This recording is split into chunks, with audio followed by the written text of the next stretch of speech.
እንደምን አላችሁ? እኔ አለው እግዚአብሔር ይመስገን ደህና ነኝ። ዛሬም በጠቃሚና በአዲስ ፕሮግራም በድጋሜ ተገናኝተናል። በጣም የብዙ ሴት እህቶቻችን ጥያቄ የሆነውን የሴት ብልት ማሳከክ በምን ምክንያት ሊከሰት ይችላል? እንዴት አድርገን ማጥፋት እንችላለን? ምክንያቱ ምንድን ነው? መንስኤዎቹ ምንድናቸው? በምን ምክንያትስ ማስታገስ እንችላለን የሚለውን እንዲሁም ደግሞ ከሴት ብልት ማሳከክ ጋር በጣም ተደጋግሞ የሚነሱ ጥያቄዎችን በዚህ ቪዲዮ ላይ ስለ ሴት ብልት ማሳከክ ማድረግ ያለባችሁን ነገሮችን ሁላ ከነመንስኤው በስፋት የምነግራችሁ ይሆናል ማለት ነው። ይህ የጤና ትምህርት ታዲያ ለበርካታ ሰዎች በጣም ጠቃሚና አስፈላጊ ስለሆነ ሁላችሁም በቅንነት ላይክና ሼር በማድረግ ሌሎችንም አስተምሩ አሳውቁላለሁኝ። ከዚህ ቪዲዮ ጋር በተያያዘ ጥያቄ ካላችሁ፣ ሀሳብ አስተያየት ካላችሁም በኮመንት ላይ ልታሰፍሩልኝ ትችላላችሁ። በቀጥታ ወደ ጤና ትምህርታችን የማልፍ ይሆናል። ስለ ሴት ብልት ማሳከክ ከማንሳቴ በፊት በቅድሚያ የሴት ብልት ማለት ምን ማለት ነው የሚለውን ልንገራችሁ። ብዙ ሰዎች የሴት ብልት ሲሉ ውጫዊ የሴት ብልት ማለታቸው ነው። ውጫዊ የሴት ብልታችሁ የብልታችሁ አንድ ክፍል ብቻ ነው። ውጫዊው የሴት ብልት በሰውነታችሁ ውጭ ያሉ የብልታችሁ ክፍሎች ናቸው። የብልታችሁ ከንፈሮች፣ ክሊተር፣ ዩሪትራ ወይም ደግሞ የሽንት ቧንቧ ወይም መተላለፊያ እናም የሴት ብልት መክፈቻ ወይም ደግሞ ቀዳዳን ያጠቃልላል። የሴት ብልትን ውጫዊ እናም ውስጣዊ ክፍሎችን መጀመሪያ እስቲ በዝርዝር ልንገራችሁ። በቅድሚያ ውጫዊ ክፍሎች ወይም ደግሞ ቨልቫ የምንለው የሴት ብልት ክፍል ምንድን ነው የሚለው ልንገራችሁ። የሴት ብልት ውጫዊ ክፍሎች በአጠቃላይ ቨልቫ ተብለው ይጠራሉ። እነዚህ ክፍሎች አንደኛ የሴት ብልት ከንፈሮች ናቸው፣ ላቢያ ማጆራ እናም ላቢያ ማይኖራ የምንላቸው። እነዚህ ሁለት እጥፋቶች የሴት ብልትን መክፈቻ ይከባሉ። ላቢያ ማጆራ ውጫዊው እናም ትልቁ ሲሆን ላቢያ ማይኖራ ደግሞ ውስጣዊው እናም ትንሹ ነው። ሁለተኛ ደግሞ ክሊቶሪስ የምንለው ነው። ይህ ትንሽናም ስሜታዊ አካል ከሴት ብልት የላይኛው ክፍል ላይ የሚገኝ ሲሆን ለስሜትናም ለወሲባዊ ደስታ ጠቃሚ ሚናን የሚጫወት ነው። ሶስተኛ ደግሞ የሽንት መተላለፊያ ወይም ደግሞ ዩሪትራ ኦፕኒንግ የምንለው ነው። ይህ ቀዳዳ ከሴት ብልት በላይ የሚገኝ ሲሆን ሽንት ከሰውነት የሚወጣበት ነው። አራተኛ ደግሞ የሴት ብልት መግቢያ ወይም ደግሞ ቫጃናል ኦፕኒንግ የምንለው ነው። ይህ ቀዳዳ ከሽንት መተላለፊያ በታች የሚገኝ ሲሆን ወደ ሴት ብልት ቦይ የሚወስድ ነው። በግንኙነት ጊዜ የወንዱ ብልት በቀላሉ የሚንቀሳቀስበት ቦታ ማለት ነው። አምስተኛ ደግሞ ሃይመን የምንለው ነው ወይም ደግሞ በተለምዶ ድንግልና የምንለው ማለት ነው። ይህ ቀጭን ሽፋን ከሴት ብልት መግቢያ ላይ የሚገኝ ሲሆን አንዳንድ ሴቶች ላይ ሙሉ በሙሉ ሊኖር ወይም ደግሞ ላይኖርም ይችላል። እነዚህ ሁላ የሴት ብልት ውጫዊ ክፍሎች ናቸው። ሌላኛው ደግሞ ውስጣዊ ክፍሎች ነው። ውስጣዊ ክፍሎች የሚባለው አንደኛ የሴት ብልት ቦይ ነው፣ ቫጃይናል ካናል የምንለው። ይህ ጡንቻማ ቱቦ ከሴት ብልት መግቢያ ጀምሮ እስከ ማዕፀን ድረስ የሚዘልቅ ነው ማለት ነው። ቅድም እንዳልኳችሁ በግንኙነት ጊዜ የወንዱ ብልት በፍሪደም የሚንቀሳቀስበት ቦታ ማለት ነው። ሁለተኛ ደግሞ ማህፀን ወይም ደግሞ ዩተረስ የምንለው ነው። ይህ የእንቁላል ቅርጽ ያለው አካል በዳሌ ውስጥ የሚገኝ ሲሆን የወር አበባ እናም እርግዝና የሚከሰቱበት ቦታ ነው። ሶስተኛ ደግሞ የማህፀን በር ወይም ደግሞ ሰርቪክስ የምንለው ነው። ይህ የማህፀን የታችኛው ክፍል ሲሆን ወደ ሴት ብልት ቦይ የሚከፈት ነው። አራተኛ ደግሞ የእንቁላል ቱቦዎች ወይም ደግሞ ፋሎፒያን ቲዩብ የምንለው ነው። እነዚህ ሁለት ቀጫጭን ቱቦዎች ሲሆኑ በግራና በቀኝ የሚገኙ ሲሆን ከማህፀን ወደ እንቁላል የሚወስዱ ሲሆን እንቁላል ከእንቁላል ውስጥ ወደ ማህፀን የሚጓዝበት ቦታ ነው ማለት ነው። በፋሎፒያን ቲዩብ ውስጥ ነው እርግዝና መጀመሪያ የሚፈጠረው ማለት ነው። አምስተኛ ደግሞ የእንቁላል ማቀፊያ ወይም ደግሞ ኦቫሪስ የምንለው ነው። እነዚህ ሁለት ትናንሽ አካላት በማህፀን በሁለቱም በኩል የሚገኙ ሲሆን እንቁላልናም ሆርሞኖችን የሚያመነጩ አካላት ናቸው ኦቫሪስ የምንላቸው።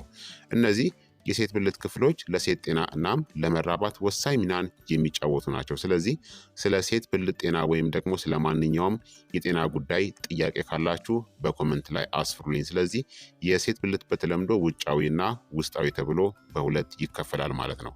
በዚህ ቪዲዮ ላይ ታዲያ በሴት ብልት በውጫዊ የሴት ብልት ወይም ደግሞ በሁለቱም ላይ ተጽዕኖ ስለሚያሳድር የማሳከክ መንስኤም መፍትሄም እነግራችኋለሁ ማለት ነው።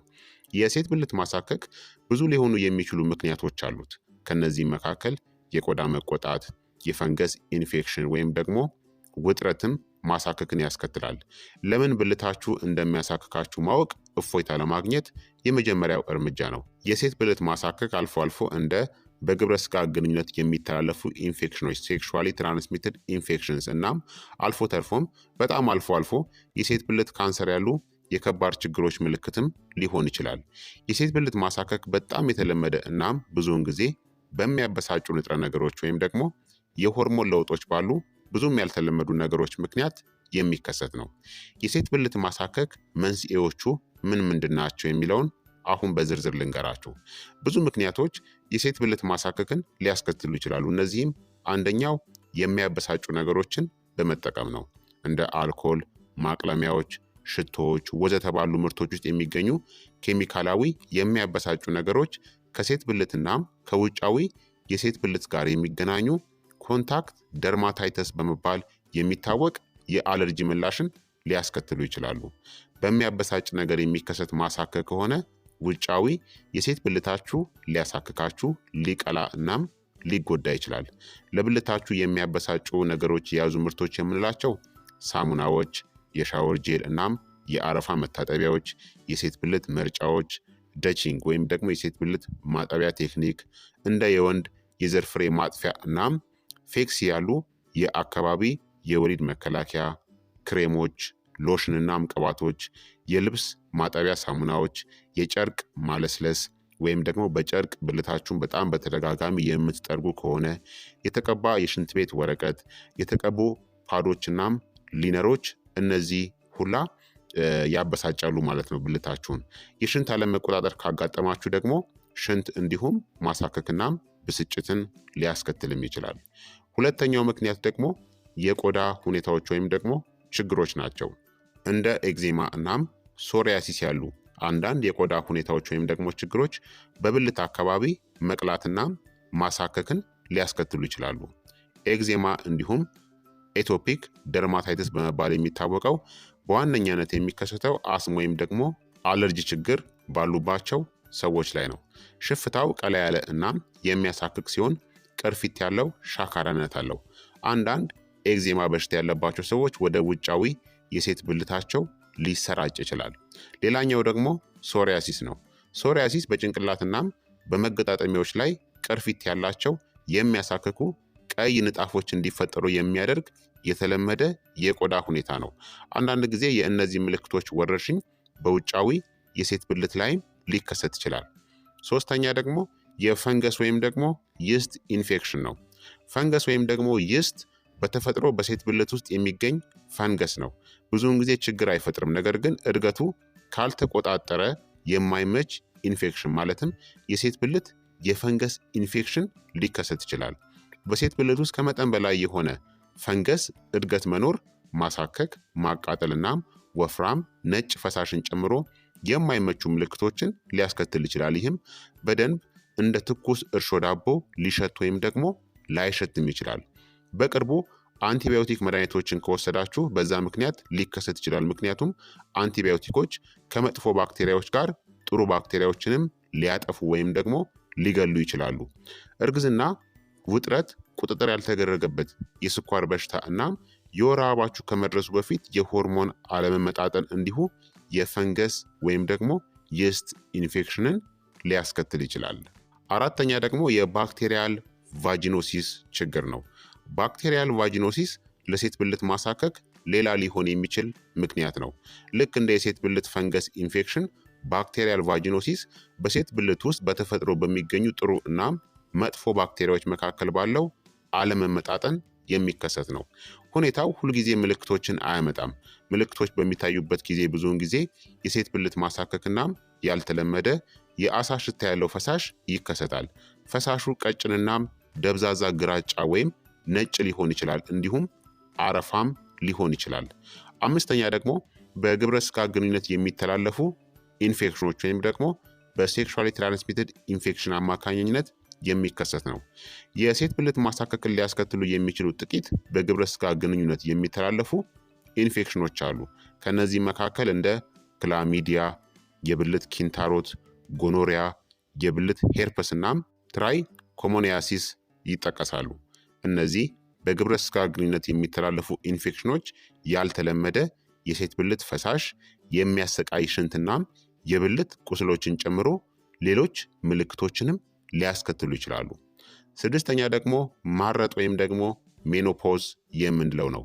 በፔሪሜኖፖዝ ወይም ደግሞ የማረጥ ሽግግር ጊዜ ወይም ቅድመ ማረጥናም በማረጥ ወቅት የሚከሰተው የኤስትሮጅን መጠን መቀነስ የሴት ብልት ማሳከክ አደጋን ይጨምራል። ምክንያቱም አነስተኛ ኤስትሮጅን የውጫዊ የሴት ብልትናም የሴት ብልት ህብረ ህዋሳትን ቀጭን፣ ደረቅናም ያነሰ የመለጠጥ አቅም እንዲኖረው ያደርገዋል።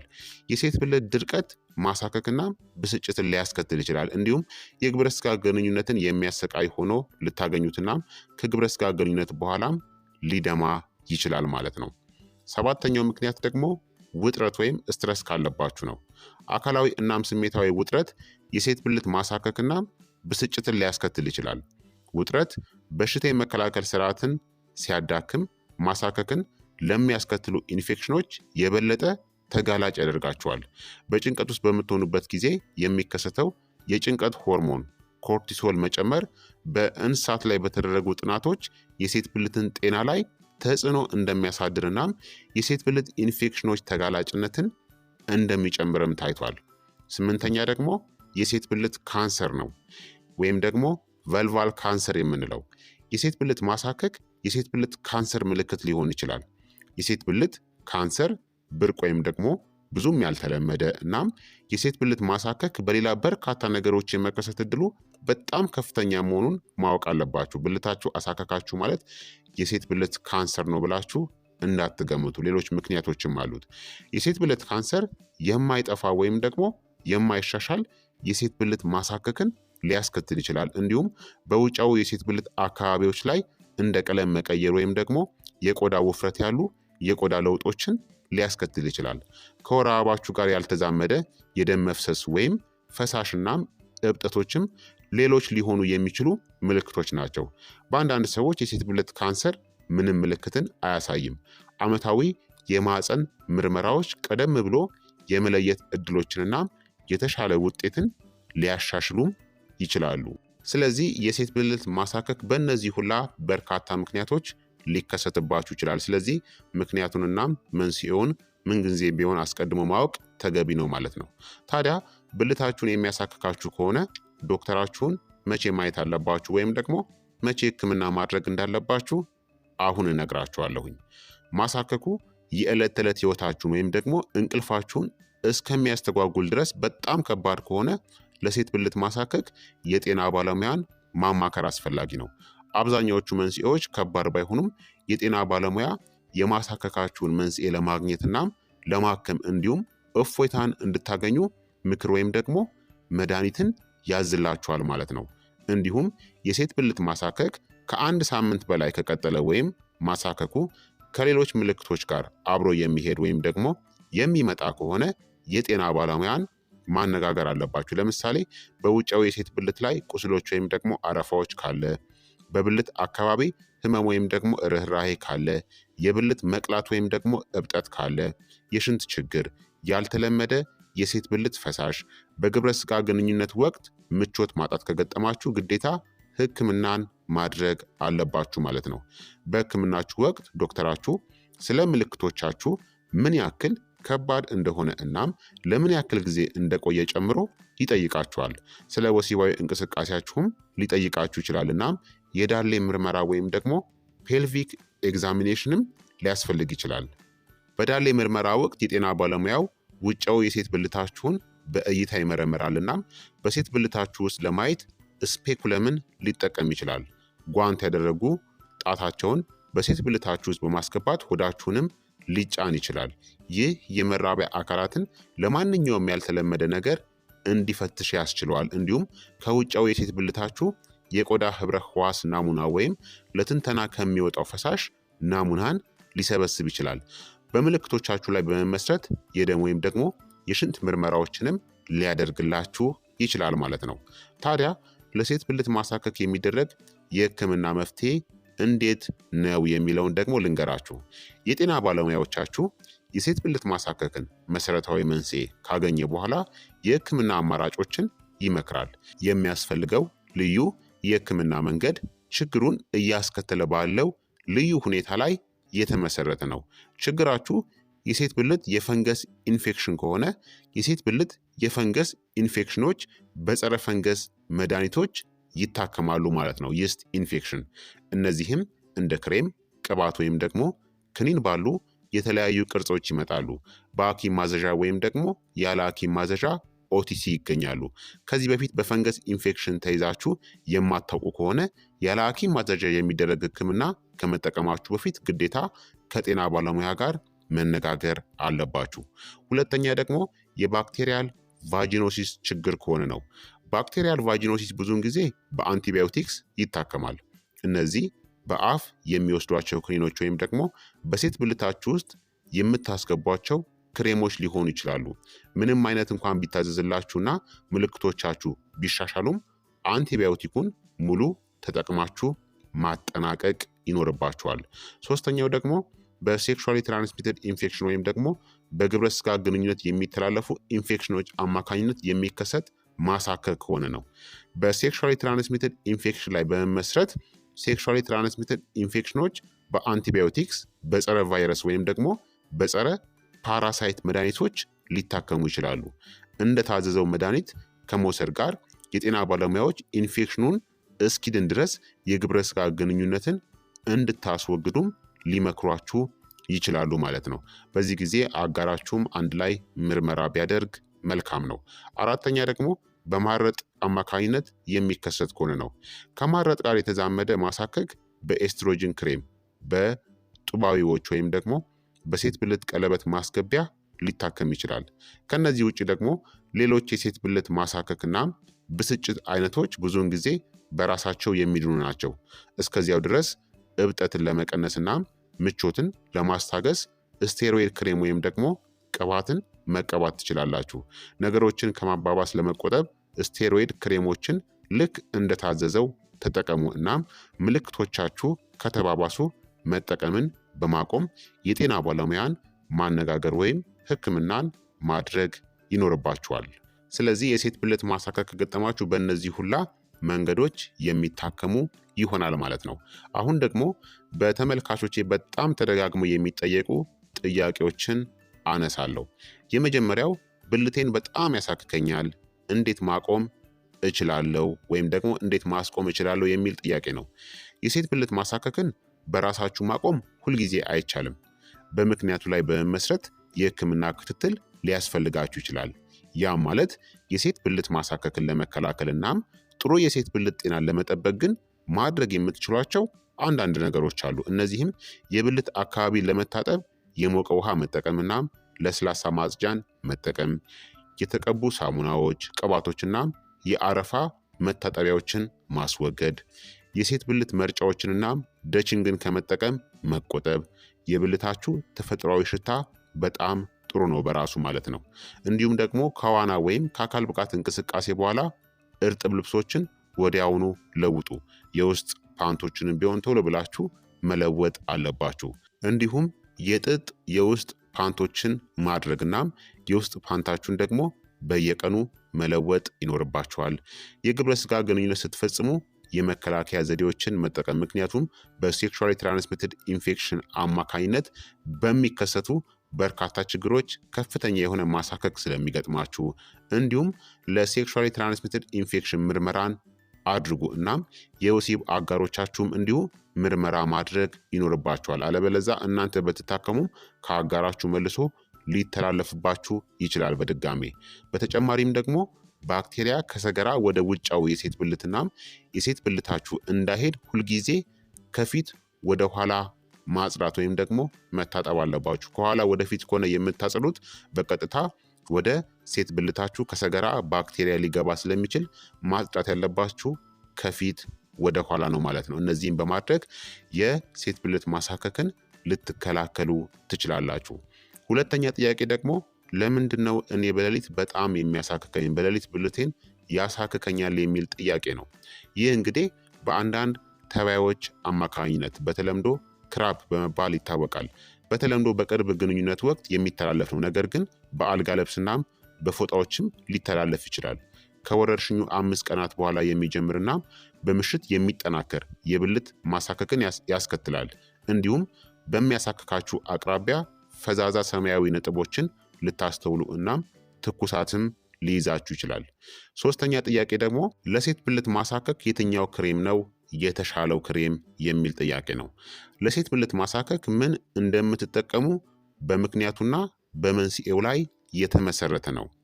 ነገር ግን ከማሳከክ ውጪ ሌላ ምልክት ከሌላችሁ በቀን 2 ጊዜ ያለ ሐኪም የሚገኝ ኮርቲኮስቴሮይድ እንደ 1% ሃይድሮኮርቲሶን በመቀባት ማስታገስ ትችላላችሁ። በጥቂት ቀናት ውስጥ እፎይታን ካላገኛችሁ ግን ሕክምና ማድረግ ያስፈልጋል ማለት ነው። በአጠቃላይ የሴት ብልት ማሳከክ የማይመች ነው፣ ነገር ግን ብዙውን ጊዜ ከባድ አይደለም። በአብዛኛዎቹ ጊዜያት የሚያሳክክ ብልት ወይም ደግሞ ውጫዊ የሴት ብልት የሚያበሳጩ ነገሮችን በምታስወግዱበት ባሉ የአኗኗር ዘይቤ ለውጦች በራሱ ይሻሻላል ማለት ነው።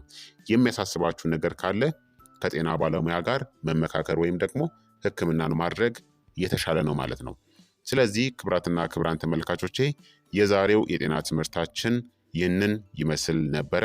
እንደተማራችሁበት ተስፋ አደርጋለሁኝ። የሴት ብልት ማሳከክ በምን ምክንያት ሊከሰት እንደሚችል ምን ማድረግ እንዳለባችሁ በዚህ ቪዲዮ ላይ በስፋት ነግሬያችኋለሁ ማለት ነው። ስለዚህ ይህ ቪዲዮ እንደጠቀማችሁ ተስፋ አደርጋለሁኝ። ላይክ እና ሼር በማድረግ ሌሎችንም አስተምሩ አሳውቁላለሁኝ። ጥያቄ ካላችሁ በኮመንት ላይ አስፍሩልኝ። በቀጣይ የጤና ትምህርት እስከምንገናኝ እኔንም እናንተንም ቸር ያቆየን። መልካም ጊዜ፣ መልካም ቆይታ። ቻው ቻው።